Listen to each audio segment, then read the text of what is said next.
Hello and welcome. I hope you're all keeping safe. Although the university and college are currently closed and the staff and students are all at home, we thought it was important to try to create some sense of community spirit. And so the choir and I have created a remote music and words event. These events would usually be performed here in the Fellows' dining room on a Sunday evening during term. But of course that is impossible at the moment. And so instead the choir have recorded themselves singing in their bedrooms and their houses. And I have collated these recordings into a choral rendition of the songs. We also have poetry being read by various members of the choir, again recorded in their houses, and also by Dame Barbara Stocking, our president, who's just read a poem this afternoon, which I've filmed here in college. We thought in this current crisis it was important to turn to nature to find some sense of stability and solidity in these uncertain and precipitous times. And so we've themed this event around spring. And spring is a wonderful season, especially here in college, when so many things are coming out to bloom. Joe Cobb, our head gardener, will give the talk, walking around college, introducing different aspects of the gardens and saying how they're just coming into life at this point. I hope you enjoy.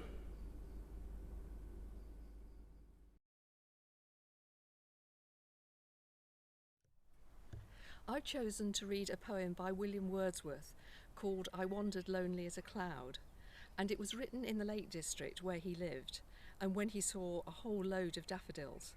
Now I love daffodils as well. To me they mean it's the beginning of spring and summer, where the days get lighter and the sun comes out. And of course, where else better could you be than in Cambridge when the daffodils come out? And that's true in our college as well, and you can see the daffodils behind me. So let me read I Wandered Lonely as a Cloud. I wandered lonely as a cloud that floats on high o'er vales and hills, when all at once I saw a crowd of host of golden daffodils, beside the lake, beneath the trees, fluttering and dancing in the breeze, continuous as the stars that shine and twinkle on the Milky Way. They stretched in never-ending line along the margin of a bay. 10,000 saw I at a glance, tossing their heads in sprightly dance. The waves beside them danced, but they outdid the sparkling waves in glee.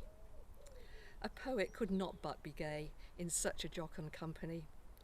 I gazed and gazed, but little thought what wealth the show to me had brought. For oft, when on my couch I lie, in vacant or in pensive mood, they flash upon that inward eye, which is the bliss of solitude. And then my heart with pleasure fills and dances with the daffodils.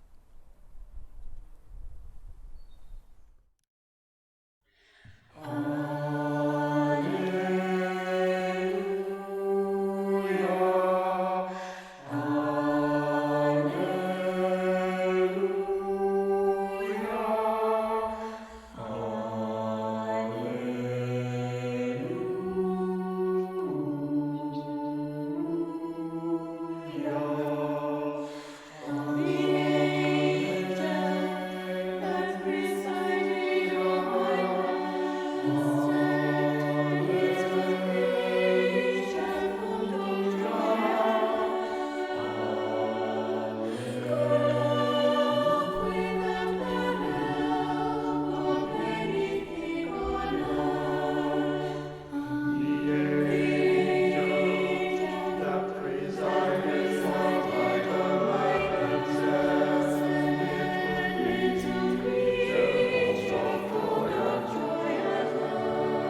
Spring is like a perhaps hand by E. Cummings.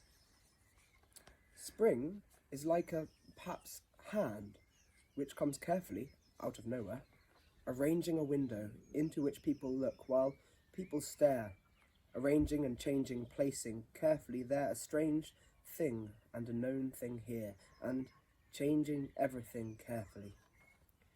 Spring is like a perhaps hand in a window, carefully to and fro, moving new and old things, while people stare carefully, moving a perhaps fraction of flower here, placing an inch of air there, and without breaking anything.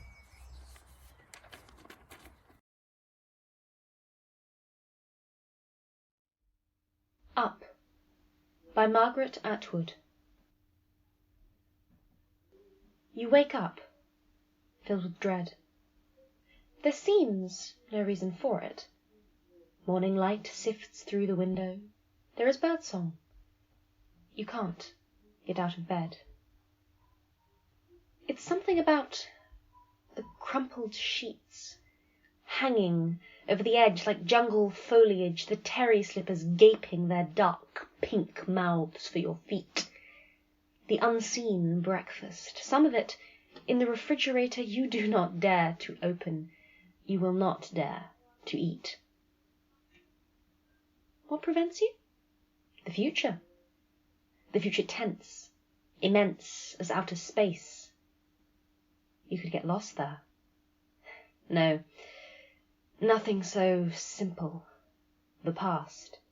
Its density and drowned events pressing you down like seawater, like gelatin, filling your lungs instead of air. Forget all that, and let's get up. Try moving your arm. Try moving your head. Pretend the house is on fire, and you must run or burn. No, that one's useless. It's never worked before. Where is it coming from? This echo, this huge no that surrounds you, silent as the folds of the yellow curtains, mute as the cheerful Mexican bowl with its cargo of mummified flowers. You chose the colours of the sun, not the dried neutrals of shadow. God knows you've tried. Now, here's a good one. You're lying on your deathbed. You have 1 hour to live. Who is it, exactly, you have needed all these years to forgive?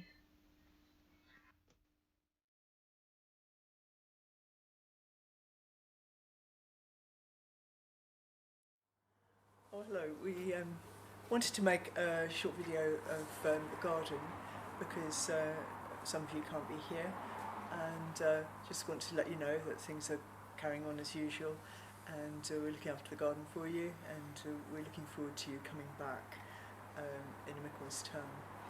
So what I think about you not being here, I think you just have to remember that there will always be another spring, and we're looking after things here, but next spring will come, and springs after that. You know, spring, whatever we do, there will always be spring, I think. And I think that's a powerful message. This garden may be a message for you at this time. This is Orchard Court. It's called Orchard Court because it was built on the site of Orchard House, which is a house that used to be owned by the Darwin family. And the Darwin family gave this land to the college for the college to be built. So in memory of that, they called it Orchard Court. Now, we've recently redesigned this courtyard because we wanted to sort of get away from the sort of football pitch aspect of the square courtyard, and we wanted to actually put a garden in here. And so when we were thinking about that, the two gardeners who designed this, Amy Spencer and Steph Boyd, they looked at the history of the land, and then obviously they began to think about the house, Orchard House, that used to be here. And they interviewed students, who had lived in Orchard House. And they also looked at Gwen Reverat's book Period Piece, which describes the garden here, Nora Barlow's garden, that was actually on this site, that was part of Orchard House. And she describes it as a little piece of paradise. And so they took that text from Gwen Reverat's Period Piece and began to think of what this sort of space needed. And Gwen Reverat describes the apple trees and the blackbirds and the moss. And so they wanted to put an orchard back into Orchard Court. So here we are in Emma Darwin's greenhouse. And Emma Darwin moved to Cambridge after Charles Darwin died. And she bought the land around here, and she owned this greenhouse at that time. And we think that she used it for as a fern house, because Victorians loved their ferns, and it's got a sunken floor. So it may have been used as a fern house, but in fact it's a very, very good growing space, and we use it to grow our half-hardy plants, which like these salvias. The greenhouse itself is turns up on the 1880 maps of Cambridge, and so we think that all the features are original. So that's pre-1880. So all the glass is older than 1880, and all the wood, which is absolutely extraordinary if you think about it. So our salvia collection, we have a really good salvia collection, and salvias come from South and Central America, these salvias anyway, and they're very, very bright jewel colours, which is what we really like. And we do these displays, salvia displays. They grow up to about 8 foot tall, covered in the jewel purples and pinks and blues. They grow in October, so they're at their best in October, and that, as luck would have it, that is when all the students come back to Cambridge. So we specialise in these October flowering plants, because we want to have a great fanfare for when the students return for the Michaelmas term. But because they come from Brazil and South and Central America, they are a bit hard, tender. They're not really hardy, and so that they're in the greenhouse all winter, and then we put them out after about the 13th of May, which is when we have our last frost. We grow them all from cuttings, and in fact we've given every college in Cambridge cuttings of our fantastic salvia collection. So if you see a salvia in Cambridge, it probably comes from here. So this is a Fellows Garden pond, and we dug it about 10 years ago. And the story goes that the Fellows asked me to dig a garden pond here, and I can't remember why, but I suggested that they dig their own pond. And as good as they were, the Fellows all came out with spades and they dug this pond. And it's dug to the design of Leo Mello, who's a fellow in English, and he's an amphibian expert, and he told us exactly what to do and how deep. That it should have areas of shallow water where amphibians can warm and grow, from tadpoles into frogs, newts and toads, whatever we have in here. And it was extremely successful, this pond. It's really, as I say, an amphibian pond. It's for wildlife, and so we had a lot of wildlife came here, and a lot of amphibians grew and nurtured and lived their life cycle around this pond here, so we were really pleased with it. And then a couple of years ago, a snake came to visit, and we were so pleased. We couldn't tell you how pleased we were. She was about 1 metre long. She was a grass snake, completely innocuous, unvenomous grass snake, and they particularly live in water. And we know she was over 1 metre long because she cast her skin, and I was able to collect it up and measure it, and it was completely perfect. And it even had the lenses from her eyes perfectly in the skin. It was absolutely beautiful. and I gave it to a student who was very interested in that sort of thing. And anyway, she became such a feature of college that the bursar gave her a name, and he called her Bathsheba because she liked bathing in the pond. And so she was our top predator, and this is a sign of a healthy ecosystem which can support algae, support tadpoles, support frogs, and then the top predator would be herons and snakes. And so we were very, very pleased to see her.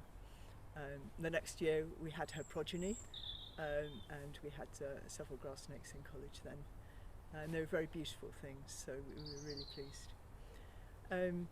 So we've recently refurbished the pond because the lining degraded, and we put in a better lining this time. I've made a butyl rubber, and we put in overlay to prevent it being damaged by people falling in or herons spiking it with their beaks. The front of college is a bit rock and roll, I think, sometimes. We don't mind if we have pink and orange tulips together. We don't mind if we have make mistakes, as long as we learn from them, and we really celebrate our successes. So we really want to demonstrate that in a way at the front that life is for living, and that's really our big message here.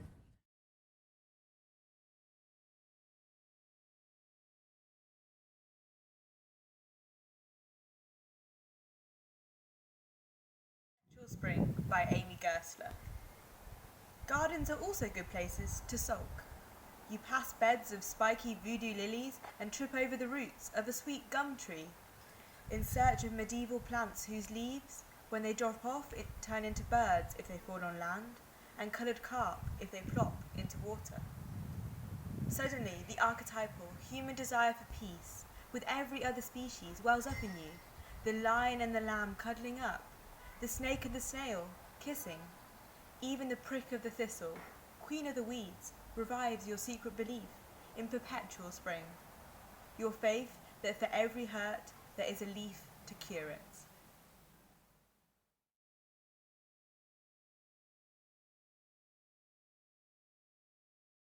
The Butterfly's Day by Emily Dickinson. From cocoon forth a butterfly, as lady from her door emerged, a summer afternoon, repairing everywhere, without design that I could trace, except to stray abroad on miscellaneous enterprise the clovers understood. Her pretty parasol was seen contracting in a field where men made hay, then struggling hard with an opposing cloud, where parties, phantom as herself, to nowhere seemed to go, in purposeless circumference, as twere a tropic show. And notwithstanding bee that worked, and flower that zealous blew, this audience of idleness disdained them from the sky, till sundown crept, a steady tide, and men that made the hay, and afternoon, and butterfly, extinguished in its sea.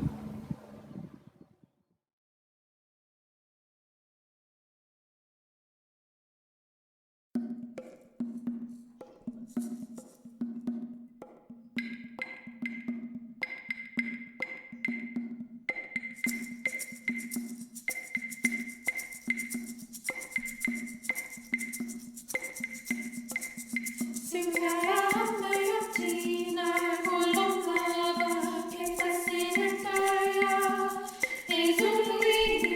Singabahambayo tina kolomaba kekasinikaya izulwini.